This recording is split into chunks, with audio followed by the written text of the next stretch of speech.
Bismillahirrahmanirrahim. Assalamualaikum warahmatullahi wabarakatuh. Selamat bertemu kembali dalam kuliah pesawat gilingan bersama saya Ari Wibowo dari Politeknik LPB Yogyakarta.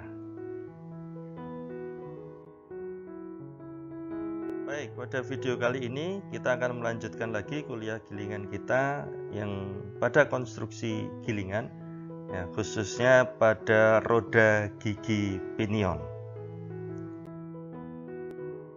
Baik, kembali lagi ke video ini, begitu ya, kita menunjukkan konstruksi daripada gilingan.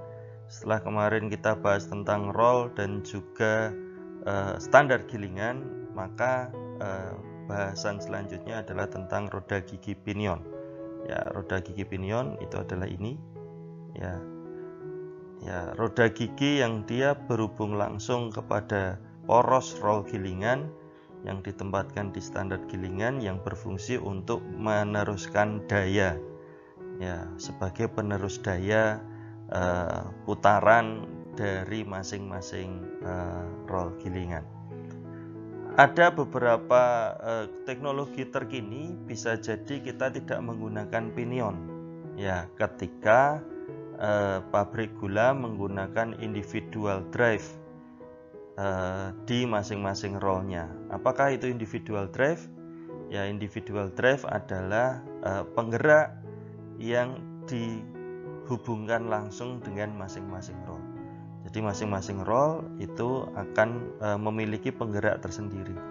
Nah, penggerak tersendiri. Nah, kapan kita menggunakan pinion? Ya, pinion digunakan ketika kita menggunakan penggerak satu saja untuk ketiga roll ini, begitu. Ketiga roll ini biasanya pada umumnya penggerak yang hanya satu itu dipasangkan di roll atas, ya, di roll atas. Jadi misalnya kita menggunakan turbin uap atau motor listrik, begitu ya, dia akan dihubungkan di roll atas karena yang membutuhkan power paling besar itu ada di roll atas.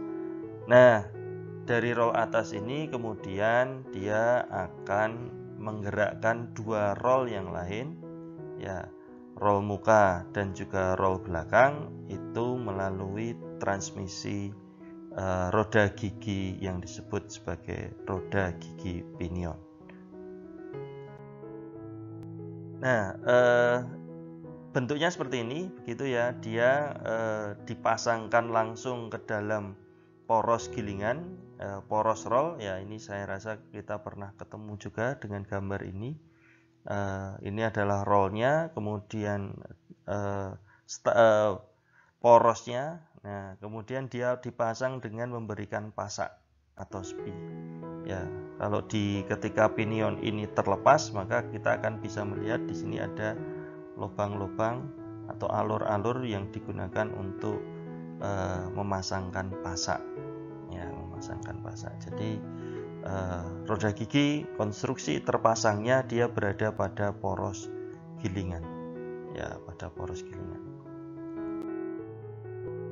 Nah, ini seperti yang tadi, ya, secara formasi ketika dia terpasang di dalam tiga roll itu akan posisinya akan seperti ini, ya, posisinya akan seperti gambar yang ada di samping ini, gitu ya.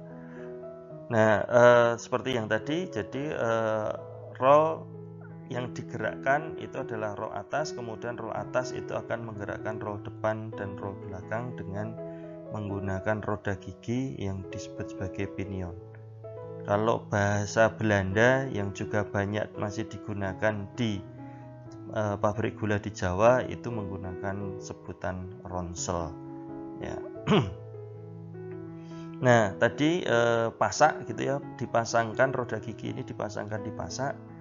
Nah, bentuk daripada roda gigi ini kita menyebutnya bentuknya adalah evolvente, ya. Kenapa bentuknya evolvente? Ini adalah salah satu jenis daripada bentuk roda gigi, ya. Di pelajaran elemen mesin mestinya juga sudah dapat. Tetapi evolvente yang ada di dalam roda gigi pinion ini agak berbeda sedikit. Kenapa? Karena roll atas ini dia memiliki cara kerja, dia punya clearance gitu ya, yang dia memungkinkan dia bergerak naik turun. Ya, jadi roll atas ini posisinya tidak fix, tetapi dia bisa swing naik turun. Ya, sehingga kita harus tetap menjaga titik kontak daripada kedua roda gigi ya, atau 3 roda gigi ini. Kenapa? Karena si roll atas ini dia bisa naik dan bisa turun.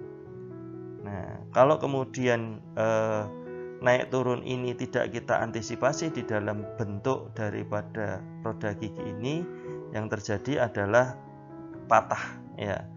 Ya, karena kemudian mungkin titik kontak utama daripada roda gigi itu tidak berada pada titik idealnya, tidak pada titik kekuatannya. Ya, padahal power yang ditanggung itu sangat besar. Ya, maka roda gigi harus dapat mengakomodir naiknya roll. Nah, maka terdapat lingkaran ya, lingkaran. Kalau kita perencanaan roda gigi biasanya ada lingkaran stick saja. Nah, maka di sini ada 2 lingkaran, yaitu lingkaran stick dan juga lingkaran dasar. Ya, yang agak berbeda dengan konstruksi evolvente biasa. Nah, ini kalau di konstruksinya ya, ini adalah lingkaran sticknya atau lingkaran pitch, kemudian ada lingkaran dasar. Nah, di mana jarak C ini itu adalah harus bisa mengakomodir daripada naik turunnya roda gigi. Ya, kalau di dalam gambar ini di sini, di mana dia bisa terjadi kontak di antara 2 roda gigi itu memiliki jarak ya, memiliki 2 jarak. Nah, ukuran kalau kita mau mengukur atau merancang roda gigi itu ada dasarnya kurang lebih seperti ini ya. Pitch itu stick ya, atau pitch itu adalah jarak di antara 2 roda gigi ya, itu adalah P, kita sebutnya sebagai pitch, yang itu harus sama di antara kedua roda gigi ya. Kemudian A ya, ini adalah jarak dari ujung roda gigi sampai dengan lingkaran pitch ya, kurang lebih 0,3 P sampai dengan 0,34 P dari rumusnya.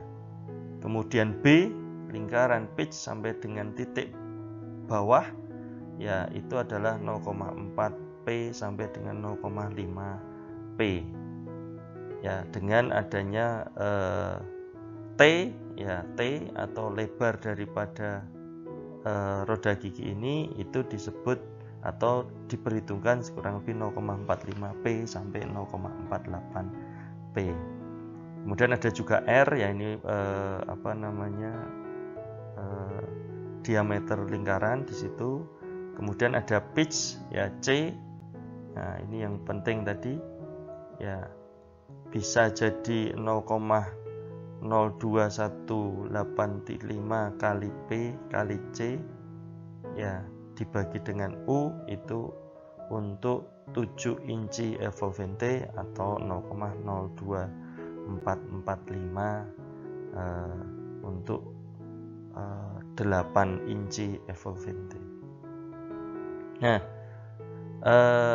sudut konstruksi ya, sudut konstruksi dapat 6 derajat hingga 20 derajat, namun banyak yang digunakan adalah antara 17 sampai 18 derajat. Naik turunnya roll itu harus dapat diakomodir oleh C ini, seperti yang sempat tadi saya singgung. Nah, inilah